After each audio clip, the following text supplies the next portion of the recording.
नमस्कार दोस्तों, स्वागत है आप सबका T2D न्यूज़ पर। आइए जानते हैं आज देश भर की सभी ताज़ा और मुख्य खबरें। तो चलिए बिना टाइम वेस्ट किए आपको बता दें कि 7 करोड़ LPG ग्राहकों के लिए अच्छी खबर, अब व्हाट्सएप से बुक होगी गैस की बुकिंग। जी हाँ दोस्तों, आपको बता दें कि BPCL ने एक बयान में कहा, भारत गैस के देश भर में स्थित ग्राहक कहीं से भी व्हाट्सएप के जरिए खाना पकाने का गैस सिलेंडर बुक करा सकते हैं। कंपनी ने कहा है कि व्हाट्सएप पर यह booking BPCL smart line number 1800224344 पर ग्राहक के कंपनी के पास पंजीकृत मोबाइल नंबर से हो सकती है। इसी के साथ अगला अपडेट यह आ रहा है कि CBSE ने लिया फैसला, जहां है वहीं से परीक्षा दे सकेंगे 10वीं और 12वीं के छात्र। जी हां दोस्तों, आपको बता दें कि केंद्रीय मानव संसाधन विकास मंत्री रमेश पोखरियाल निशंक ने कहा है कि CBSE के 10वीं और 12वीं के ऐसे छात्र जो लॉकडाउन के दौरान दूसरे राज्य या जिले में चले गए हैं, उन्हें परीक्षा देने के लिए पहले तय किए गए परीक्षा केंद्र पर आने की जरूरत नहीं है।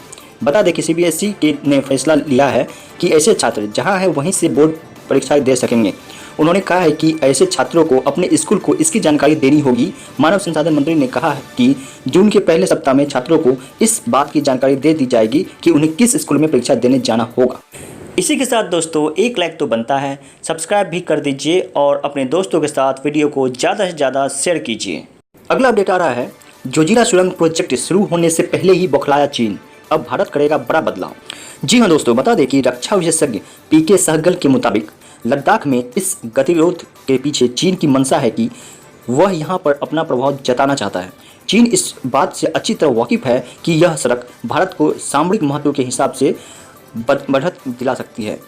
अब चीन को लग रहा है कि जोजिला सुरंग और दौलत बैग ओल्डी सड़क प्रोजेक्ट तो उसके लिए खतरा है, इसीलिए वह लद्दाख में जानबूझकर गतिरोध पैदा कर रहा है। भारत के पास आज यह क्षमता है कि वह चीन की ऐसी किसी भी हरकत का जवाब दे सकता है।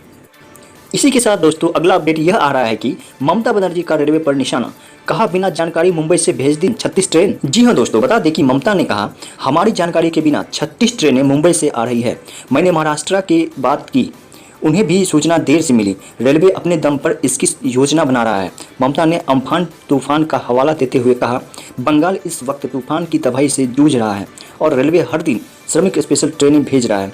इससे कोरोना के मामलों में बढ़ोतरी होगी। ममता ने बीजेपी पर निशाना साधते हुए आगे कहा, वे मुझे राजनीतिक रूप से परेशान कर सकते हैं, वे राज्य को नुकसान क्यों पहुँचा रहे हैं। इसके साथ ही दोस्तों अगला अपडेट आ रहा है, मुंबई में होटल फॉर्च्यून में लगी भीषण आग, मौके पर पहुंची दमकल की 5 गाड़ियां और 4 जंबो टैंक।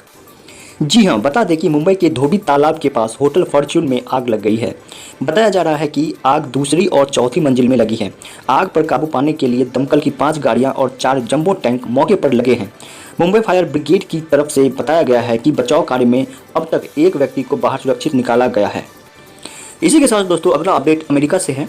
अमेरिका में 80 साल के रिकॉर्ड स्तर पर पहुंची बेरोजगारी, 1 लाख से भी ज़्यादा लोगों की कोरोना से मौत।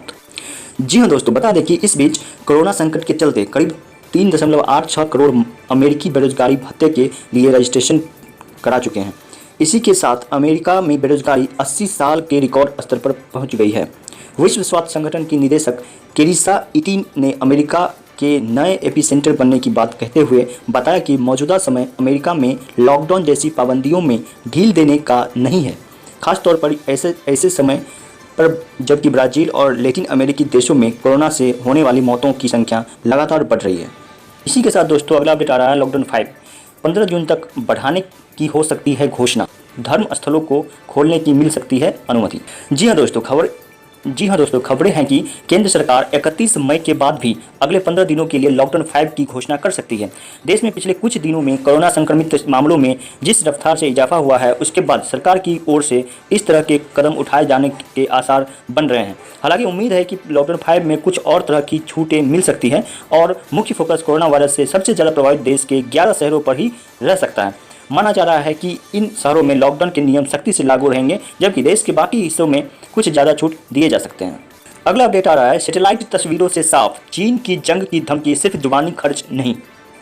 जी हाँ दोस्तों, बता दें कि ताज़ा सैटेलाइट तस्वीरों से अक्साई चीन क्षेत्र में सड़क के किनारे चीनी सेना के बड़े मूवमेंट के संकेत मिलते हैं। अक्साई चीन लद्दाख का वही हिस्सा है जिस पर चीन ने 1962 युद्ध के बाद से कब्जा कर रखा है।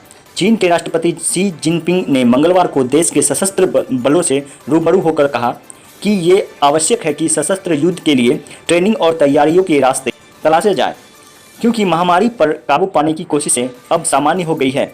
चीनी राष्ट्रपति का ये बयान ऐसे वक्त में आया है जब बाकी की दुनिया कोरोना वायरस महामारी से जूझ रही है। इसी के साथ दोस्तों अगला अपडेट यह आ रहा है कि मधेपुरा में तैयार 4 और 12,000 हॉर्स पावर वाले शक्तिशाली इलेक्ट्रिक इंजन को यूपी के सहारनपुर भेजा। जी हाँ दोस्तों, आपको बता दें कि मधेपुरा रेल कारखाना में तैयार सबसे शक्तिशाली 4 एसी विद्युत इंजन बुधवार को निकाला। दो इंजन को एक साथ जोड़कर 100 किलोमीटर प्रति घंटा की रफ्तार से इसे चलाकर यूपी के सहारनपुर ले जाया गया। मधेपुरा रेल कारखाना के मुख्य प्रशासनिक अधिकारी राजीव कुमार गुप्ता ने कहा है कि मालगाड़ी में लगाकर चलाने के लिए 27 मई को 4 इंजन भारतीय रेलवे के ट्रैफिक विभाग को सौंपा गया है।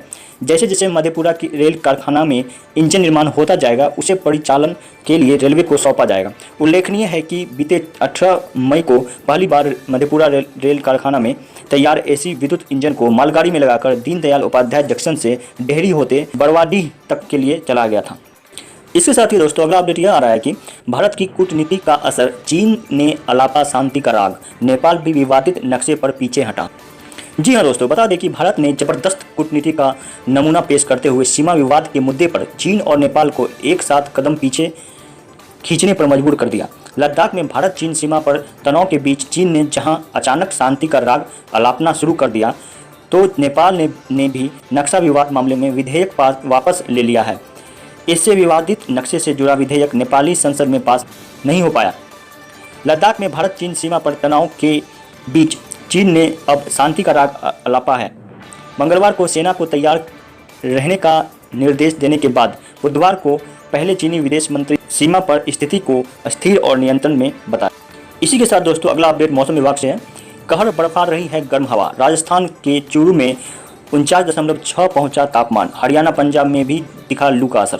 जी हाँ दोस्तों, बता दें कोरोना के बढ़ते संक्रमण के बीच देश के अधिकांश हिस्सों में लू यानी गर्म हवा का कहर बरपा रही है। राजस्थान, दिल्ली, उत्तर प्रदेश के कुछ इलाके, हरियाणा और पंजाब में सूरज की तपसी ने लोगों का बुरा हाल कर दिया है। राजस्थान की बात करें तो ज़्यादातर इलाके लू यानी गर्म हवाओं की चपेट में है।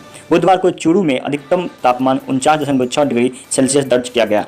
मौसम विभाग का कहना है कि राज्य में गर्मी का यह दौर अगले 24 घंटे जारी रहेगा। हालांकि शुक्रवार को इसमें कुछ राहत मिल सकती है। विभाग के अनुसार चूरू शहर में दिन का तापमान सबसे अधिकतम 49.6 डिग्री सेल्सियस दर्ज किया गया। यहाँ बुधवार को पारा 50 डिग्री सेल्सियस था। इसी के साथ दोस्तों चलिए अब थोड़ी कोरोना पर नज़र डालते हैं। तो अब तक का अपडेट आ रहा है कि पूरे देश में 1,51,000 के पार पहुंचा कोरोना, जिसमें 64,424 लोग रिकवर भी हो गए हैं। वहीं 4,337 लोगों ने अपनी जान भी गंवाई है। वहीं राजधानी दिल्ली की बात करें तो 15,257 टोटल केस हैं, जिसमें 7,264 लोग रिकवर हो गए हैं। वहीं 303 लोगों ने अपना जान भी गंवाया है। इसी के साथ अगर पूरी दुनिया की बात करें तो पूरी दुनिया में इस वायरस से 56 लाख से ज़्यादा लोग पीड़ित हैं, जबकि 3.5 लाख से ज़्यादा लोगों ने अपनी जान भी गंवाई है। इसी के साथ दोस्तों चलिए अब आज के सोने चांदी के भाव देखें। आज सोने के भाव में 50 रुपये की गिरावट देखने को मिली है। इसी के साथ आज 22 कैरेट सोना 45,850 रुपये प्रति 10 ग्राम हो गया, जबकि 24 कैरेट सोना 46,850 रुपये प्रति ग्राम हुआ है। वहीं चांदी में आज 800 रुपये का गिरावट देखने को मिला। इसी के साथ चांदी 47,900 रुपये प्रति किलोग्राम हो गया है। तो आज के लिए दोस्तों इतना ही, फिर मिलेंगे कुछ नए और बड़ी खबरों के साथ। तब तक के लिए नमस्कार।